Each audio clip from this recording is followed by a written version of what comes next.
Batetik badagoela errealitate bat oso adierazgarria. Estatu espainola dela Europa mailan langabezian aurrena eta gastu sozialean azkena.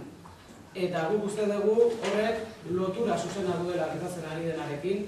Hori benetan estatu honetan dagoen arazo politiko nagusi bat dela, ez gara hitz egiten ari krisi ekonomiko utz batetan. Hitz egiten ari gara eredu ekonomiko batek urteetan bultzatu dire politika batek sortu duen egoera batetaz. Obsesio bat dago defizit fiskalaren inguruan eta bideratu behar dena da defizit sozial hau gaindituko dituzten politikak. Horiek dira inondik inora agendan jasotzen ez direna. Guk berriro diogu, egoera hau ez du krisiak sortu. Egoera hau urteetako ereduak sortu du. Urteetan egin diren politiken emaitza da.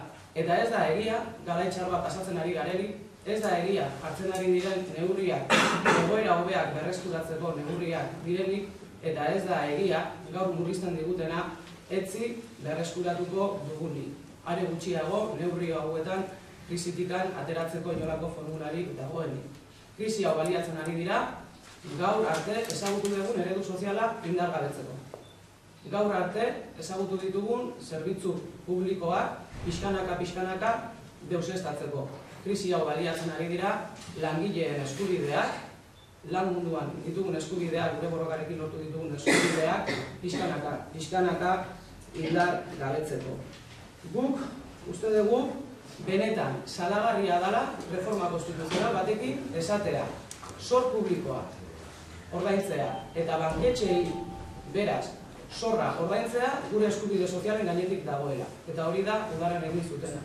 Hori da beraz aurrekontu politika bat definitzen duena. Eta horrek aldaketa sozialak egitea, konstituzio bidez debekatzea ekartzen du. Gure ustez, benetan salatzeko da zerbitzu publikoekin gertatzen ari dena. Ez da egia osasuna eta hezkuntza gure eskeratik kanpo gelditzen ari direnik. Osasun zerbitzuan murrizketak egiten ari dira. Enplegua suntsitzen ari da, zerbitzuaren kalitatea gogor kaltetzen ari da eta berdinak irutzen ari da hezkuntzan. Eta guzti hauek eredu sozial prekario baten mesedetan egiten diran urratsak dira hemen privatizazio prozesu bortik eta izkutu bat geratzen ari direlako. Privatizazio horrek bazterketa soziala, pobretze orokorrak ekarriko du kolektibo guztientzat eta bereziki beti kaltetuak ateratzen ari emakumeontzat, momentu honetan etorkizun oso iluna duten gazteentzat, baita pentsionistentzat ere. Horre gainean, lan erreforma berri bat inposatzea, enplegua suntsitzeko idean jarraitzea besterik ez da. Gu guzti hori salatzen dugu eta guzti horren aurrean noski bi gauza esaten ditugu, bat alternatiba badagoela. Gauza hauek ez dira egiten krisitik ateratzeko eta ere gutxiago krisiaren aurrean langileen eskubideak, herritarren eskubideak defendatzeko. Alternatiba badago eta zerbitzu publikoak suntsitzen badira, erabaki politikoen ondorio ez da.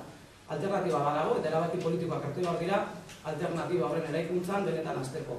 Horiek hartuko dira, kalera ateratzen bagara, mobilizatzen bagara, presio sozial egiten badegu, aldaketak eskatzen dituen guztiok batera agertzen bagara.